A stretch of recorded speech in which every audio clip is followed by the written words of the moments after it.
Hello ladies and gentlemen, I am Borderwise, and welcome to Why You Should Play Impossible Creatures.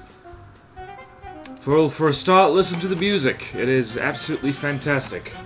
Why would you not want to listen to this all day, every day? I don't know. But really should get on with the real reasons why you should play this.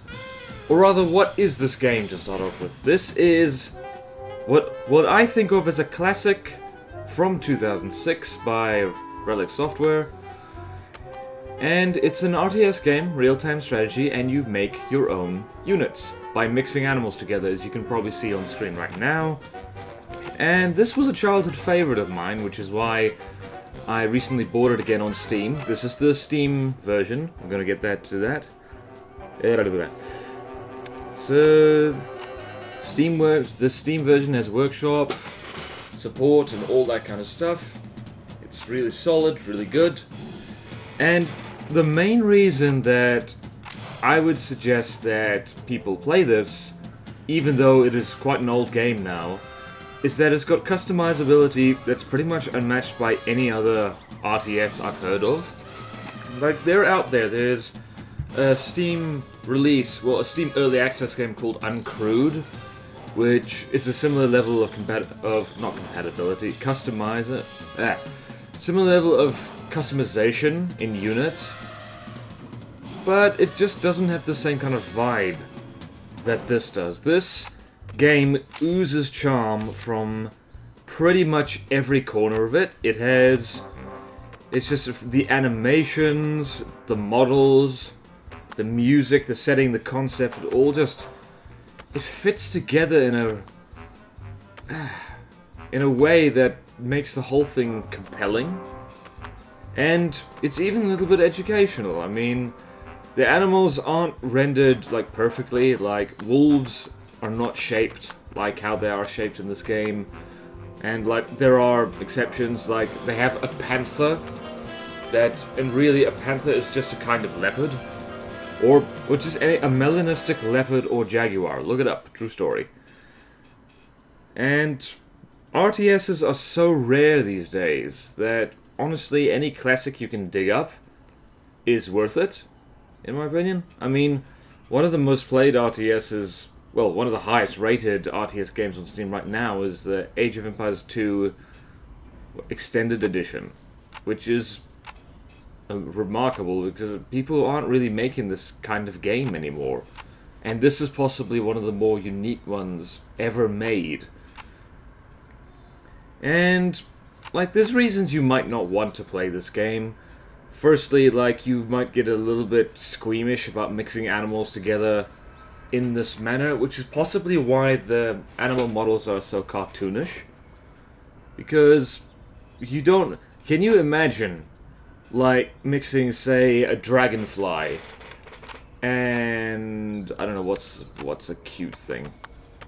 So a dragonfly and a rat, and it being near photorealistic, it would be kind of gross to look at, really. And I'm fine with that because I'm interested in zoology and like the natural world and all stuff. And surprise, surprise, the natural world is often rather disgusting. So that's something to keep in mind, that like this game doesn't gross me out at all, but certainly my mother can't handle looking at it, particularly the animal combinations that mix some kind of invertebrate with a vertebrate, so anything combined with a lobster makes her squeamish. So if you are put off by the idea of, say, a lobster combined with a lion, maybe this game's not for you, because lobsters are one of the better animals to combine with, especially with large ones. And it's another reason you might not want to play this. Well, one reason you might not want to play this game is that it is an RTS, and as much as it saddens me, that genre has kind of fallen off and fallen out of favor for a number of reasons, and one of them is that they don't sell well. They are complex, can be hard to get a hold of, and it's weirdly stressful to play one. I remember when I first started playing them years and years and years ago, it's real nail-biting stuff, because there's not a lot of room for error in an RTS. If you don't get your build order in the beginning right, you are so screwed. later on in the game. Which is why, essentially, like, professional RTS players, like, you know, the ones who play StarCraft, for big money kind of thing, they have a build order which they memorize down to the nanosecond, because if you stuff that up, that's it, really. And that doesn't appeal to most people, because also that's the image of RTS that's been given out over the years. It's just like, it's multiplayer focused, it's fast paced, and you've got to do like a million actions per minute, otherwise you won't be good, and if you're not good, you won't win. Whereas when I play them, I'd like to mess about. Like, you'll see in a bit of footage later in this video where you'll see me playing just a skirmish match against a computer opponent, and that I do kind of do standard RTS rush tactics of sort. But that's just because, like, I don't know, I felt like it. I remember this game, I would just mess around with, like, trying many different creature combinations. So, yeah, it is a game to mess about in. And you might have noticed this immediately, but just due to the definition and the texturing and all that, this game is old. This game's from 2006. It was over a decade ago. So if you are the kind of person who gets hung up on graphics, this game might not be for you, I don't think. Although personally, I think it has aged very well. Simply because it's a little bit like something like Team Fortress 2, really, because, well, just because of the cartoony art style, it doesn't age in the same way something striving for realism does. I mean, you look at something like, I don't know, say, The Elder Scrolls 3 Morrowind, and see how that's aged over the years. Yussy. Looks terrible. And Oblivion, weirdly enough, looks worse. But this game, I think, still looks pretty okay, but it's certainly not... It's not exactly Crysis, shall we say. So, but then again, there's not many RTS games which are like that. And later on in the video, when you see a bit of gameplay, you'll probably hear certain things being bandied about. I remember reading a review of this game once, and just the most major criticism that the reviewer had was just, when you are playing the game itself and one of your units, your creatures, gets under attack, the game yells at you like no one's business. It says, the critters are under attack, the critters are under attack, the critters are under attack. And it got to be a meme within my family when I played this as a kid. My dad mockingly saying, the critters are under attack, the critters are under attack. And I'm like, okay, Dad, shut up, we get it.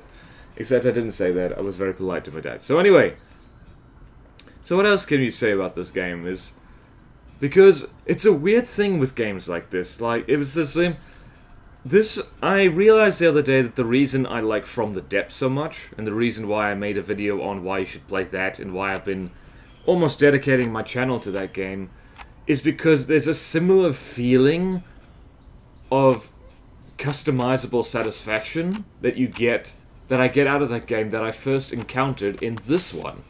Because you make your own units, you can have pride in something well designed, which is it's such a good feeling, because, like, until you learn the game well, like, it doesn't work so well, and that's, it's alright, because you're learning. And once you've learned, you get better, and there's a real sense of accomplishment because of that. And it's just, it's a feeling I've cherished ever since with this one, and I've found it in depressingly few games. Like, I've mostly played RPG games now, or games with RPG elements, which is kind of that, because you can customize your character, but it's not the same feeling of just having your dudes run off and, like, do something and do it well. But, in any case, so yeah, there's that feeling of accomplishment through designing something well. And let's talk about the animals in this game. Like, the vanilla game doesn't come with that many animals which are particularly outlandish, so I mentioned before this game could even be educational. That's mostly with the bonus animals or the expansion, Insect Invasion, because there's more than a few bugs in that one, which I don't think a lot of people have heard of. Like the bombardier beetle, for instance, and giant stick insects, and other things like that. Like, I think, like, if you've never heard of a bombardier beetle, at the very least this game might encourage you to go look it up on Wikipedia, and get disappointed when they cannot spray acid over quite that distance. Although, in reality, it's less acid and more like burnt, like acid that is almost on fire. But that's digressing a bit more. And I tend to find that with games like this, I'm trying to remember if I said this already, I don't think I did. I like games almost because of their flaws, as much as because of what they do well. And this is the kind of game where it's just crying out for just more everything. And there's certain things that this game certainly does better. Like, it's weird, for instance, there's a zebra as one of the stock animals, and there's an ability called herding, which means you get a group of creatures together, they get a defensive bonus, and it's weird that the zebra doesn't have that, because it really should. And also the creature sizes are weird, like, you have to wonder, like, what they were thinking, or whether they... I don't know. For instance, you'll notice on screen now that the snapping turtle is size 3. And so is the zebra. The zebra is also size 3. So apparently, in the Impossible Creatures world, a snapping turtle is the same size as a zebra. A zebra in real life weighing up to 1/4 of a ton. And a snapping turtle being something that you could accidentally step on in a swamp. And there's other examples of that. Grizzly bears are also size 3, and they are bigger than a turtle, but they're certainly smaller than a zebra. And a tiger is size 5. And so someone, or at very least, like, someone in there didn't get the memo about animal size, or just didn't do their homework as to how big animals actually are. But that's okay. Like, again, if this had photorealistic graphics, that would actually be harder to swallow, but it feels like for some reason the presentation lets it get away with it a bit more. It's like you can be more forgiving of lack of realism if the game doesn't look realistic. If that makes perfect sense. What am I talking about? So yeah, there's all the animals, and let's talk about the theme itself. The theme of this game is definitely, I don't know what you'd call it, steampunk? I guess it would be steampunk. It's set in, the actual story of the game is set in the 1930s, so yeah, it's 1930s mad science, so to speak, because the premise of the game is that, of the single-player campaign at least, is you are Rex Chance, former war correspondent, set out to find your father in the mysterious Isla Viriatus island chain, owned by the wealthy industrialist Upton Julius. I've never finished the campaign, actually. I should really do that now that I've got this game installed again. But anyway, so, you set out there, but it turns out that old Upton Julius is up to no good. It involves the Sigma technology, which is the technology to combine animals flawlessly, and use them for war, exactly. So the plot is mad science, but the voice, I should mention, the voice acting is good, the characters are good. And it's like there's an array of nutters to fight through before you even get to Upton, which is colourful and memorable. Like, I remember all their names even now. There's, the first one is Whitey Hooten, second one Velicula Pet, and that's about as far as I got. I got past her in the campaign, and there's, I think, one more. There's, what's his face? Dr. Gangline, that's it. So it's just the game, it goes back to the game oozes charm. It just, not even the customization parts of it, it's just how, it's the henchmen, what they say, and how they move, how they mine, how they just tip-tap at coal and bring it back in 2 buckets until you get the upgrade. And the little lightning rods with their animated lightning somehow pulling electricity out of thin air. And the way buildings are built, and they're kind of, you can see them being assembled bit by bit. It's just, it's endearing, or pretty much all of it is endearing. Well, to me. Well, like, you gotta remember, I'm looking at this game firmly through nostalgia goggles. But I also, like, well, I've been started playing it again. It's like, well, right here on screen for you to see. And, yeah, it's just like, it's just good. It's just good, mate. It's just really good. No building those up. See, what else can we talk about? It's just... And I did mention the Steam Workshop before. There were mods for this thing released ages ago, long before even Steam was much of a thing. But there's one mod in particular I'm planning to try, and I've forgotten what its name was. It starts with T. I think it's called Terminus. That's the one. Which just adds a lot of creatures to the game. I think that's its main thing. Just adds a lot of creatures to the game. Done building. And yeah, I'm willing to try that. It adds things like giant squid, blue whales, beluga whales, quite a few whales actually. You could call it the whale expansion.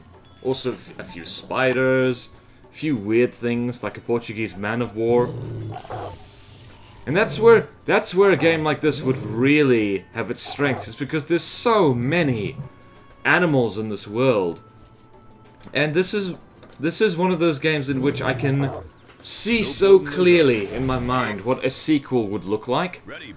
Like, I'm not sure if a sequel for this game would ever get made. Like, I'm not sure Relic would, I don't know, would have much of a... I'm not sure that they'd think it'd be worth the budget. But if they did, like, I would be interested, certainly. They better not mess it up, though, because, like, a lot of things that people look at through nostalgia goggles, it's just, it's like, it's painful if they would mess it up. Done building. So, yeah. But yeah, the sequel I'm imagining is just, well, it'd be in space. Of course.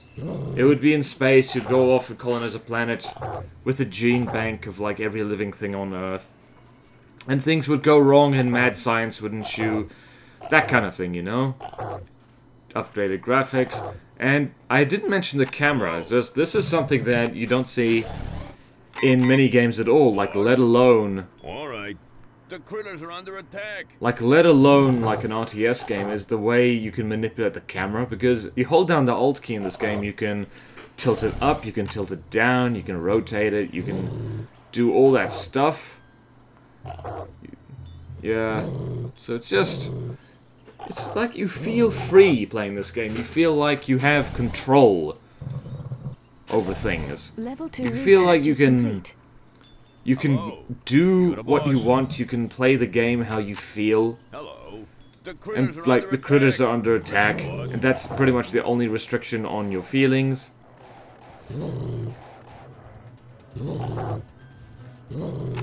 So, yeah, I just got lost looking at this footage because, like, I'm recording this commentary post-recording. I should mention.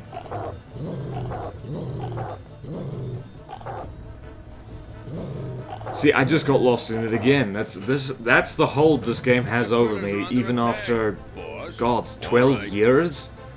Okay. It's bananas, mate. It's completely bananas. And the critters are under attack, but... What else? Oh yeah, there's another thing that this game does, which... Like, a few RTS games have done. You'll notice that the map here has got a lot of water on it. This game, and you'll see, and you would have noticed, like me, the footage of the creature designer earlier, just how some creatures are amphibious, or even just water-based entirely. Just that's something that's quite old in RTS. Is you have things that are on land and things that are in water. Truly amphibious units. In the RTSs I've played, like, they tend not to work so well. Like, Red Alert 3 is one example. They tried to make amphibious units effective. And honestly, I tended not to use them, because in terms of, like, technology and modern war and all that kind of stuff, specialized things tend to do better, and that filters down even to gameplay.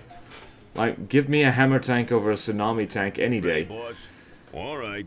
But in this game, if you design it right, like, you can have tremendously effective amphibious units, and you'll see here that this game has quite a bit of water on it, and it has winding paths, and if you have amphibious units, you'd just be able to essentially bypass the tricky land bits.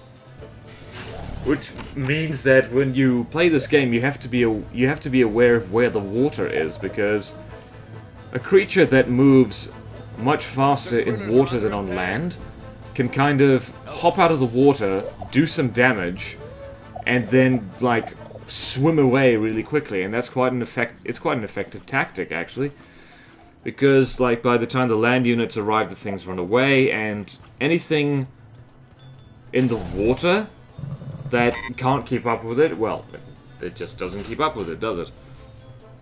Ready, boss. And like, on screen right now, let's talk about some of the creature designs I like, because it's interesting how this game is balanced. Like, it does have balance issues, it's a little bit like From the Depths, there's certain combinations, there's certain designs which are just objectively better than others. And one of them is, I find any creature that has regeneration as an ability is one of them. Like, you'll see on screen now, well, it was now it isn't, is anything combined with a chameleon or a lobster or a Komodo dragon, or in the expansion, like, anything that regenerates health by itself is really powerful, because it means you don't have to research your henchmen to do it, because otherwise that's the only way to heal your creatures, is to essentially research for your henchmen the ability to heal them. And it's very cost effective because it means you lose a lot less of them. You just pull them out of combat for a bit, they sit there, and yeah, they regenerate. And lobsters especially have a reputation in this game as being like the most overpowered nonsense in the world. Mostly because they're very well armored. They... oh boy. I remember this bit, it was so stupid I lost the chameleon. Yeah, pathfinding is another thing that this game arguably could do a lot better. Like, honestly, as far as I'm concerned, the only game that ever did the only RTS game that ever did pathfinding right was the Age of Empires series. I can't think of another one where your your units automatically moved in formation. Because, yeah, this one you'll notice that when the creatures move, they just kind of ramble all over the place, and that's not specific to this game. Like THQ, Relic, the other RTS games they've made, like in particular Dawn of War and Company of Heroes, had something similar. Just pathfinding isn't actually their strong point. Which is alright, because very few games have had, well, very few RTS games have had pathfinding as their strong point, because it's really hard. Like, just to research is complete. Try and get the stupid things to move in the right direction. So, what was I saying? I was literally just talking about pathfinding, but I was talking about something else before that. Ah yes, the lobsters. So lobsters in this game are a little bit overpowered because they regenerate. They're one of the creatures that can regenerate. They are well armored because of that carapace they have. And they have big claws, which have the barrier destroy ability, which means they destroy structures really fast. Done researching. And that's a thing, because it means that virtually anything combined with a lobster makes for an effective unit of some kind, an effective base destroying unit. Like, you name it, it can happen. Like, particularly if it's a larger creature, like lobster with a baboon. Okay, you've got a reasonably tough thing that gets more damage when it runs around in a pack. You can combine it with something big and scary, like a lion or a tiger. You get something that's fast and powerful and can destroy things really easily and regenerate health. And then you get to the really big stuff. You combine it with a moose or a whale or a great white shark or something like that. and you get something that is virtually indestructible and just absolutely destroys anything. Though combining a sperm whale with a lobster in particular is quite completely broken, because sperm whales have a ranged attack where they fire sonic blasts at things in a pseudo-realistic manner. It's like sperm whales can stun small squid with sonar clicks, or echolocation clicks, I suppose you could call it. They can't knock eagles out of the sky with it. That would be a little bit weird. So, and I mentioned moose just now. I learned comparatively recently that moose in this game are also one of the more overpowered things, simply because their main attack with their antlers is ridiculously powerful, and they're very big and they're very strong, and again, you combine almost anything with a moose and you end up with something useful. And as opposed to that, like this game, I remember reading the back of the box this game came in years ago, and just it advertises itself by saying that there's thousands of different combinations, and there are thousands of different combinations, but the thing is, most of them are useless. There is very little benefit to combining a lion with a tiger, for instance. There is very little benefit to combining a wolf with a coyote, or, say, a muskox with a ram, because there's a number of creatures which are, balance-wise, are actually quite similar. And there's, like, a reason for that. It's like different tiers. Say, you want a cat combination that can do a certain thing. Like, you want it low tier, you use a mountain lion. You want it higher tier, you use a panther. You want it even more higher tier, you use a lion or a tiger. That kind of thing. But it does mean that in combining those things together with each other, they're not as effective. Which I suppose is part of the point of the game. You combine smart by combining larger creatures with smaller creatures which have special abilities. But yeah, so balance is questionable. I think that's one of the reasons why it's great that there's Steam Workshop support for this game now, because even if there aren't mods that correct balance now, there will be, hopefully, eventually. So something to look forward to, I suppose, if you decide to get this game. And honestly, for all I know, I'm preaching to the choir right now, because odds are good you clicked on this video because you already know of this game, and you played it a lot, like years ago, and when it came out on Steam, you were like instantly like, woohoo! Nostalgia trip! And away you went, and you just, you went and got it, and you're playing it again, and it's all good. But for those of you who clicked on this video who have never touched this and never even heard of it, I do recommend it. I really do. You get the customizability of making your own army, and it's just the novelty of it being like freaky monsters.